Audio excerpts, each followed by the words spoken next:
പോവുകയാണ്. നമുക്കൊന്ന് ജയ്പൂർ വരെ പോയി വന്നാലോ, അതിൻ്റെ വിശേഷങ്ങളും കാഴ്ചകളും ഒക്കെ കണ്ട്.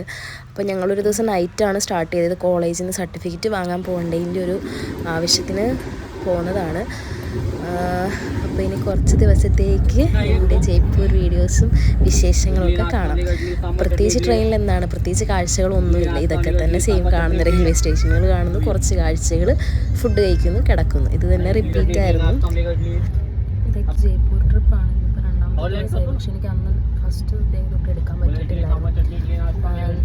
ബുക്കിങ്ങും കുറേ പയ്യവിളികളൊക്കെ ആയിട്ട് സെക്കൻഡ് ഡേ ആണ്. സെയിം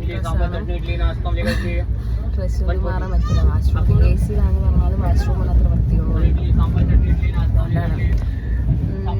ഫ്രണ്ട്സൊക്കെ ഉണ്ട്. അപ്പുറത്താണ് നമ്മുടെ 2 വയസ്സ് മുന്നേ ഉള്ളൊരു കാര്യം ഇപ്പോഴേ സംഭവിക്കാൻ പോകുന്നത്. ഞങ്ങളൊരു ടിക്കറ്റ് കിട്ടിയിട്ടില്ലായിരുന്നു, അത് വാങ്ങാനായിട്ട് പോവാണ്.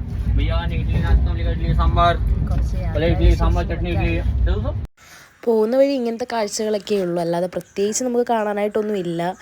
ഇങ്ങനെയൊക്കെ കുറേ വരണ്ട സ്ഥലങ്ങൾ, കുറച്ച് വെള്ളമുള്ള സ്ഥലങ്ങൾ, അങ്ങനത്തെയൊക്കെ തന്നെ ഉണ്ടായിരുന്നുള്ളൂ. പിന്നെ നമുക്ക് ട്രെയിനിൽ വേറെ പരിപാടിയൊന്നുമില്ല. ഇങ്ങനെ കുറച്ച് നേരം പുറത്തേക്ക് നോക്കിയിരിക്കുക, പാട്ട് കേൾക്കുക, സിനിമ കാണുക, പിന്നെ കുറച്ച് നേരം എന്തെങ്കിലുമൊക്കെയുള്ള സ്നാക്സ് കഴിക്കുക. ഇത്രയൊക്കെ തന്നെ ഈ ട്രെയിനിൽ പോകുമ്പോൾ ഉള്ള കാഴ്ചകൾ അറിയാമല്ലോ. ഇതൊക്കെ തന്നെ ഉള്ളൂ. എനിക്ക് വീഡിയോ അത്രയും ലോങ് ആവാൻ താല്പര്യമില്ലാത്തതുകൊണ്ടാണ് ഞാൻ കുറേ കട്ട് ചെയ്ത് കളഞ്ഞു. ഇഷ്ടംപോലെ വീഡിയോസ് കിടപ്പുണ്ട് ഈ സെയിം തന്നെ. പിന്നെ നമ്മൾ ഉച്ചയ്ക്ക് ഫുഡ് കഴിച്ചു, ഷെയർ ചെയ്താൽ കഴിച്ചു. ട്രെയിനിലെ ഫുഡല്ലേ, അത്രയൊക്കെ കഴിക്കുകയുള്ളൂ. അതുകൊണ്ട് കാഴ്ചയൊക്കെ കൊണ്ട് ഫുഡും കഴിച്ച് പോവാണ്. അപ്പോൾ ഈവനിങ് ആയി. സത്യം പറഞ്ഞാൽ നമ്മൾ ട്രെയിനിൽ വേറെ ഒന്നും ചെയ്തില്ല. പിന്നെ നമ്മളെല്ലാവരും കൂടെ കുറച്ച് നേരം സംസാരിച്ചൊക്കെ ഇരുന്നു. അത്ര തന്നെ പോകുമ്പോൾ ഉള്ള കാഴ്ചകളാണ് ഇതൊക്കെ.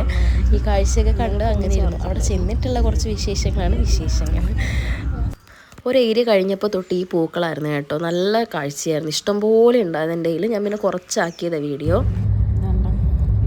മലപ്പൂർ ജംഗ്ഷനിലാണ് നമുക്ക് ഇറങ്ങുന്നത്. നമ്മളൊരു 4 സ്റ്റോപ്പ് കൂടെ കഴിഞ്ഞ് നമ്മളവിടെ എത്തും. അങ്ങനെ നമ്മൾ ഇറങ്ങാൻ പോവുകയാണ്. വരുന്ന വഴി ഫുൾ ഇതൊക്കെ കാഴ്ച, അതുകൊണ്ടാണ് ട്രെയിനിലൊന്നും എടുക്കാത്തത്.